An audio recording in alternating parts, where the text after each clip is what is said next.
Thank you, Jesus. Thank you, Jesus. Thank you, Holy Spirit. I don't have a long message. I think I can explain what the Holy Ghost is talking to me about fairly quickly. I've never seen this verse in this manner before in my life, but I love it. In the book of Psalms, chapter 42, verse 7. Thank you, God. Thank you, God. Thank you, God. Thank you, God.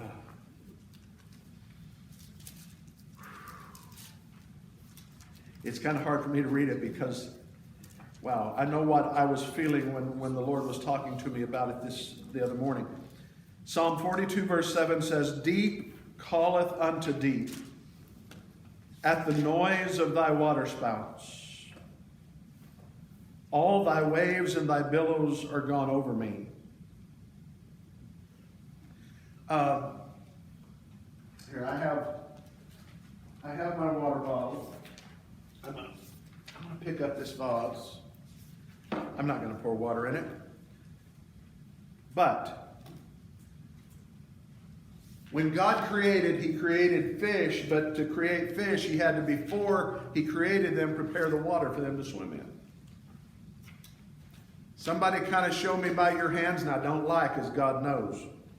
How big of a fish have you ever caught? What's the biggest fish you ever caught? Well, I see, okay. Just the ones at Walmart. The ones at Walmart in the little tank.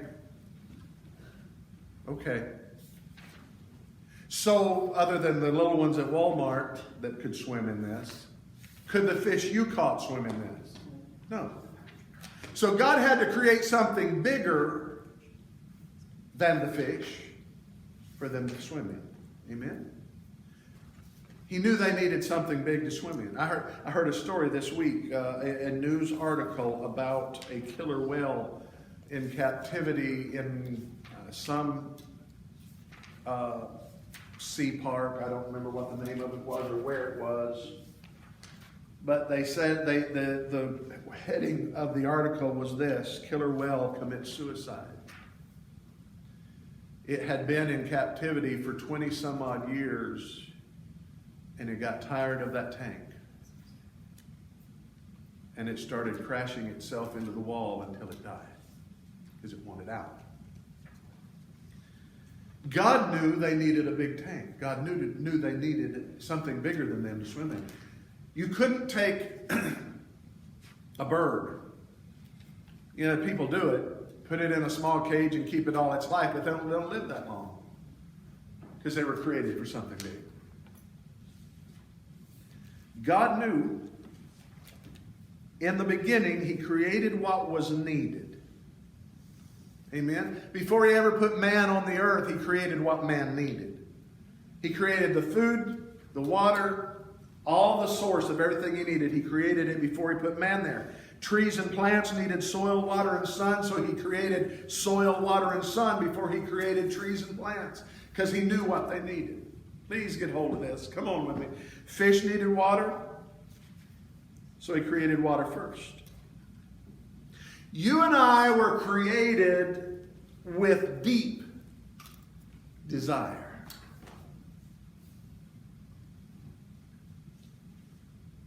It's interesting to go and hear missionaries talk about natives in the deepest, darkest jungles, and they will be worshiping something because they're born with a deep need for something bigger than them. Okay? Deep desire was and is met by the deep of God. Now, let me try to bring it home. If you have been hit with a heavy, deep diagnosis of some sickness or some problem where they say, well, there's nothing we can do. No medicine, no cure, no fix that we can do. Did you know for every deep problem, God has a deeper answer? Please get hold of that. There are miracles. Hallelujah. The voice of empty people getting filled with the Holy Spirit is one of the biggest things that needs to happen. A deep need, a deep hunger, a deep thirst is met with a deep God. Thank you, Lord. Amen. Thank you, Jesus.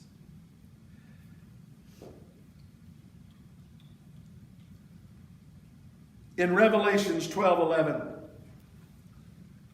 it says they overcame him. They overcame who? The accusers, who he's talking about.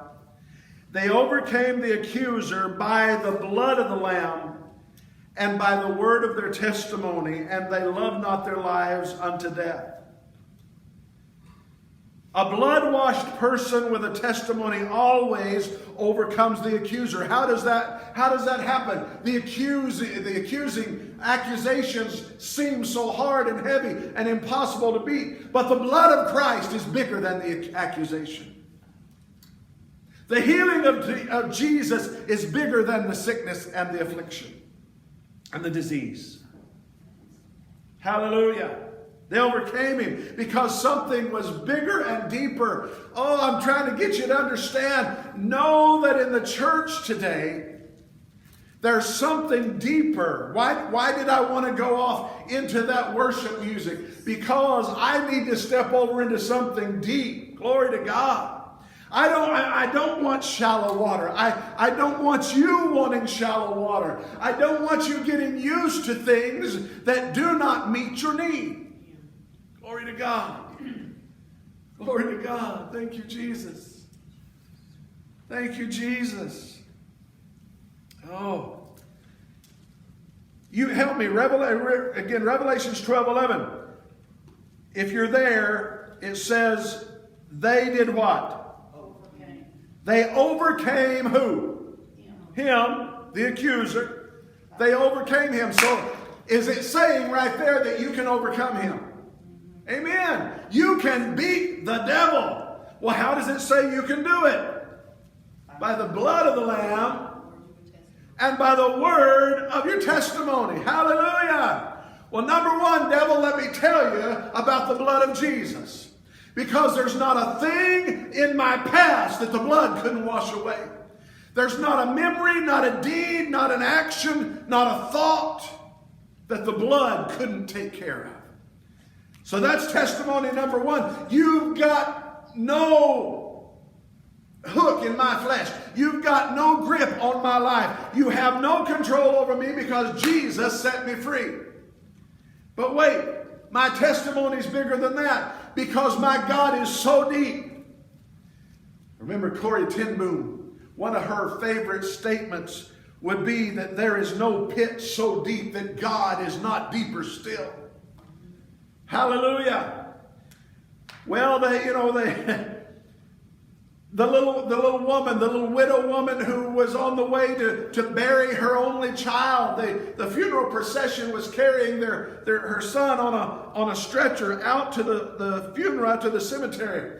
And Jesus happened to pass by. Glory to God. Realize this woman was all alone, had no family with her. That was her only family on the stretcher. Oh, glory to God. There's no problem so deep that God's not deeper still.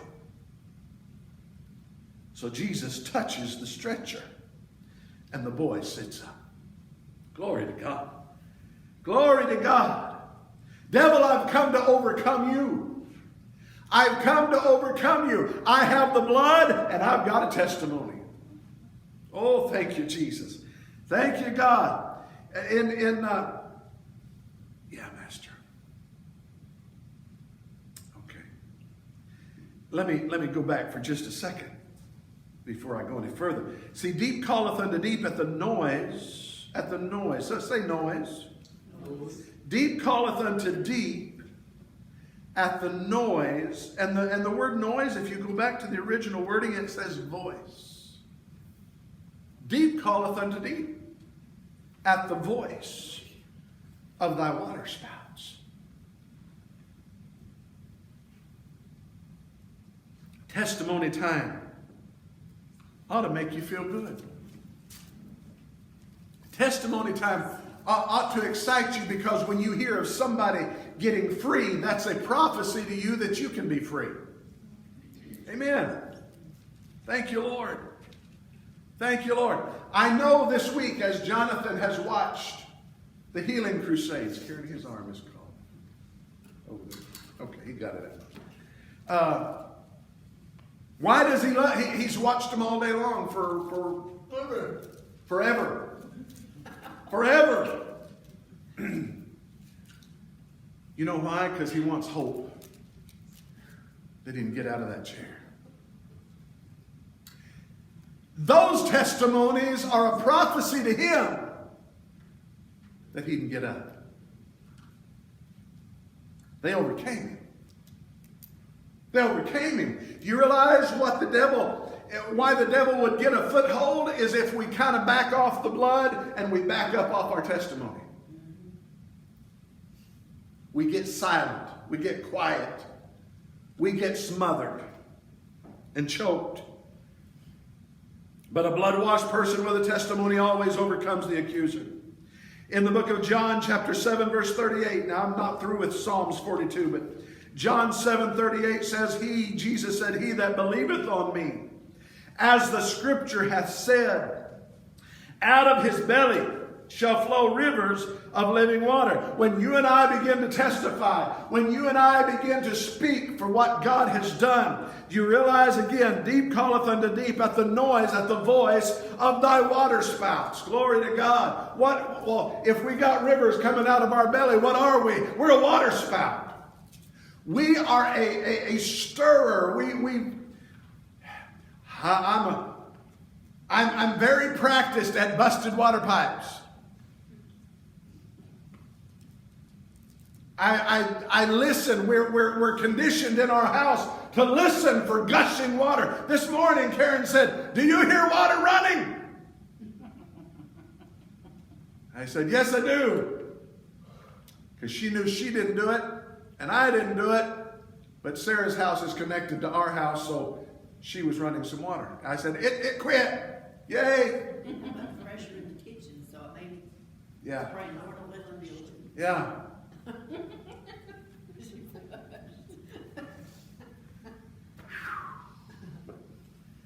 Oh, just let somebody start spewing some water.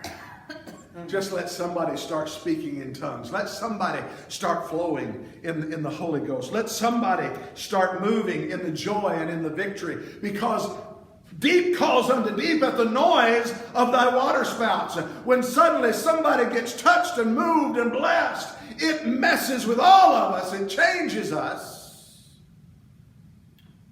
He that believeth on me, as the scripture hath said, out of his belly shall flow rivers of living water. Thank you, Jesus. There's going to be suddenly a deep of God inside of us that comes out. Thank you, Lord. Thank you, Lord. I don't know if I think I told you this testimony. I heard it or read it some time ago, and then I just heard it again the other day. Brother William Branham had a vision. He was getting invitations at this time to come all over the world.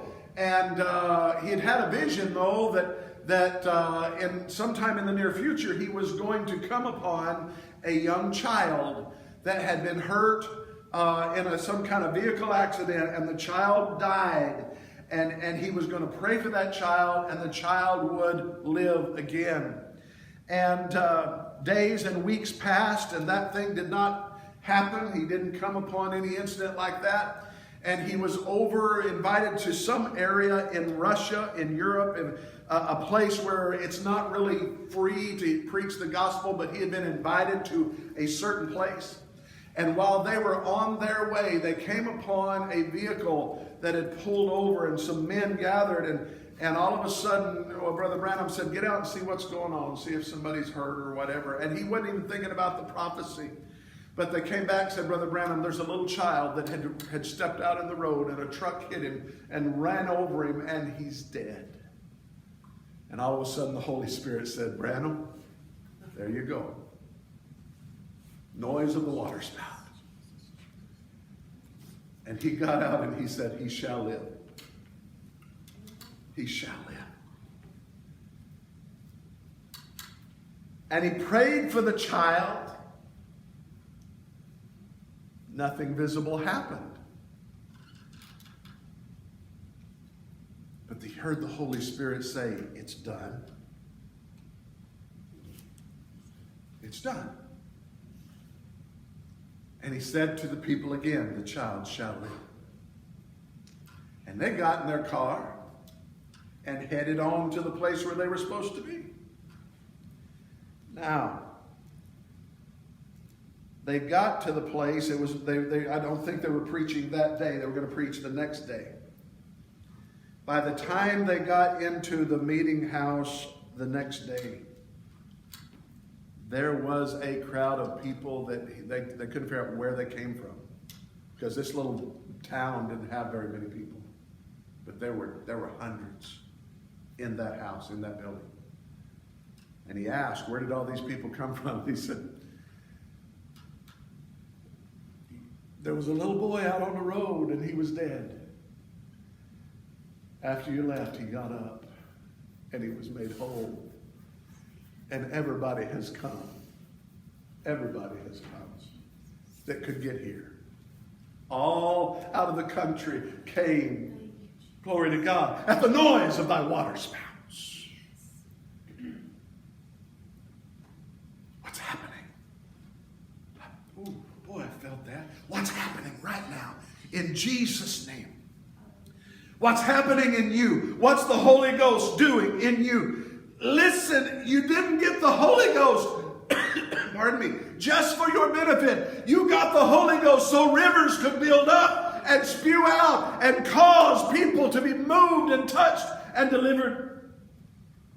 Deep calls to deep at the noise of thy waterspouts. But wait, it says, out of your belly shall flow rivers of living water. Glory to God. But the last part of Psalms 42 verse 7 says, all thy waves. Somebody say all. All. Oh, I want it all. I want it all. All thy waves, God, and all thy billows are gone over me. That's not a bad thing. That's not a destructive flood. That's the glory of the Lord coming on us. Oh, there are those people that are so scared of they think it's fanatical religion. They think it's getting carried away in the flesh. But if you've never tasted and seen that the glory of God can come on you like a wave of his presence, like a billow of his glory, it can just overwhelm you. If you've never seen surfers out, and now I never surfed, I always had a deep respect for deep water, but my brother Jimmy used to go out and surf out in California, and I used to watch him, and it used to just amaze me, scared me, but it amazed me to watch him surf in that wave, and then wipe out. Yeah, that wave come crashing down on him. Glory to God. But I want to tell you this. It's like Smith Wigglesworth told that young man one time. He said, Brother Wigglesworth, please tell me about God. Help me understand God. And Smith walked down to the edge of the ocean and scooped up a coffee cup full of the ocean. He said, that's about all I can tell you about God. But if you really want to know him, jump in. Jump in. Get in the deep place. Go on out there, get it over above your head. Glory to God. What does it mean for Jesus to say, I come that you may have life and have it more abundantly? Well, we need to trade in this junky life we've got and get over in the glory. Get over. Hallelujah. Hallelujah. Listen, on the day of Pentecost, I'm already off my notes.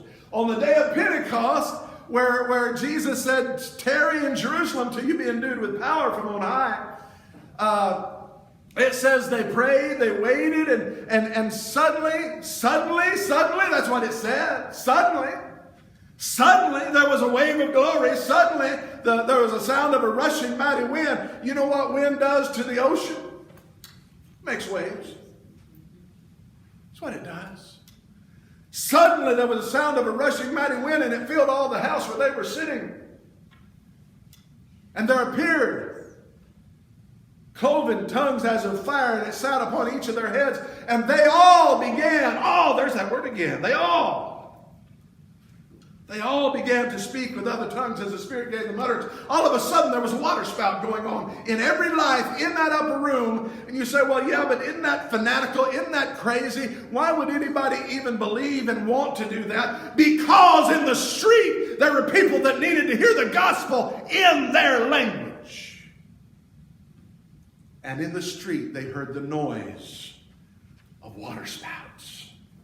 What did the waterspouts do? It called to a deep place in those people that God can change your life.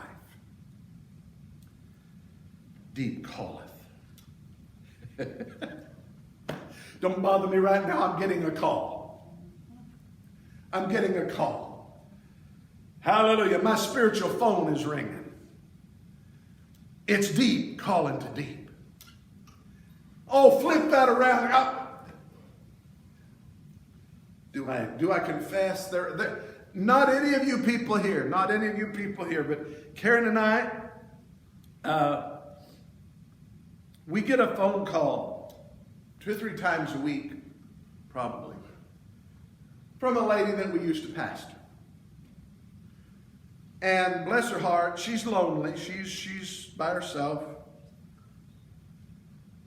And the only reason she calls is she wants to know the latest gossip. Well, it is. That's all she wants to know. And she knows I'll take the time to talk to her because everybody, but she told me people won't answer the phone. People won't answer the phone.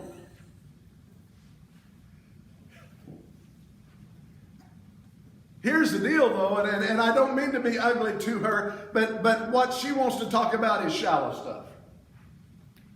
Stuff that don't matter. Stuff I don't really want to take time with. Now, if you want to talk about a deep place in God, let's talk.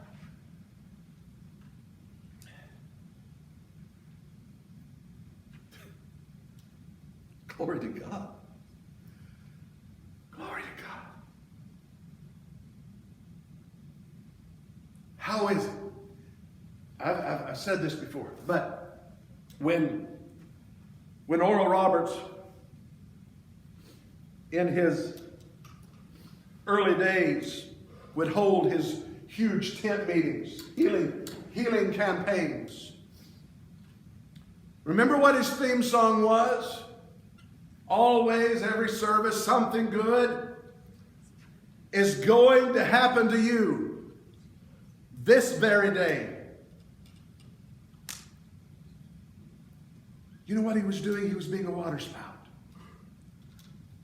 Because a deep, deep God was coming into that service and going to meet them at a deep need.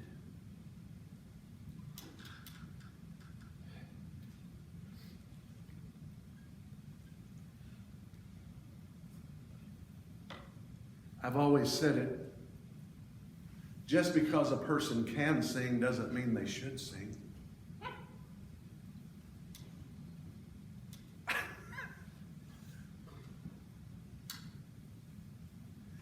It depends on the depth of what they're singing about.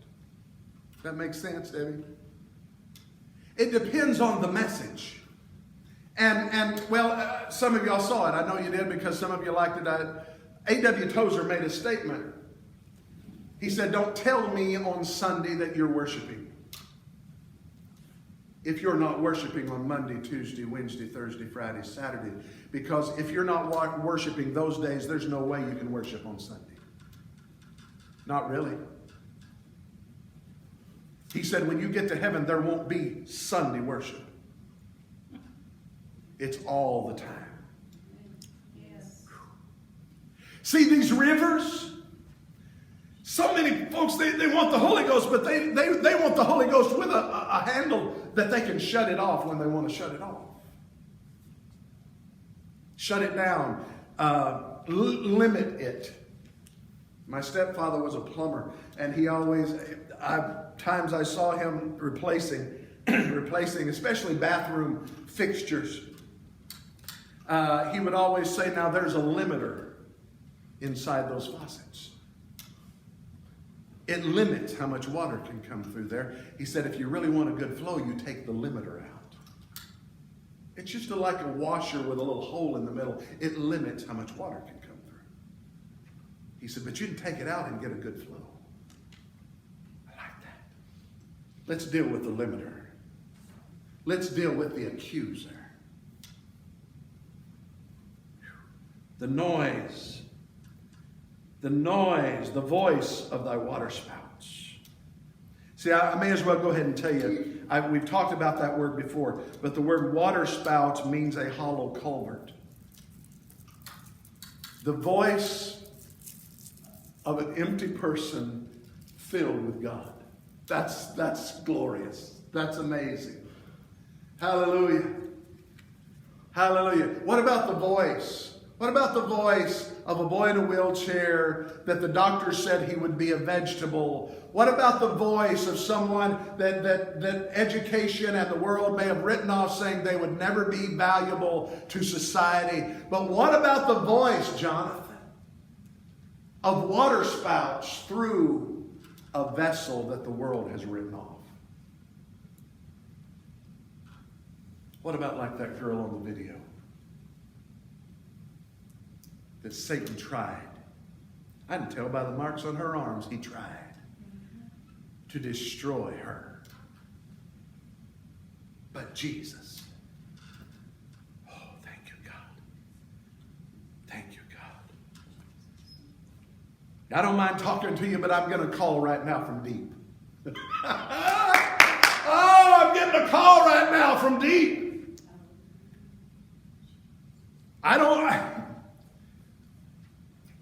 I don't need a call from shallow. I need a call from deep.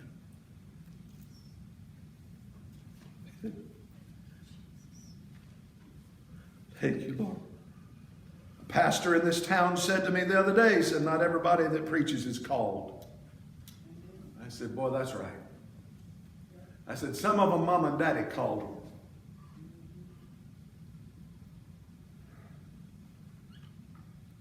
What about a call from deep?